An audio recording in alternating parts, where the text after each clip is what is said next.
చెంపలు విరబూసే అమ్మాయి సిగ్గు దొంతరలు, ఆ సొంపులకు ఎరవేసే అబ్బాయి చూపు తొందరలు. ఏ వారాలో ఈ జవరాలై జతపడు సమయములు, వానవిల్లే వధువుగా మారి ఒదిగిన వేడుకలు.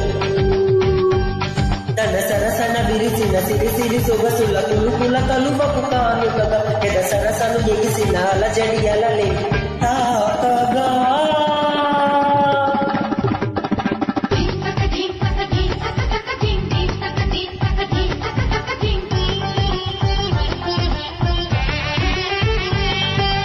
ఆకాశం దిగి వచ్చి మబ్బులతో వెయ్యాలి మన పందిరి,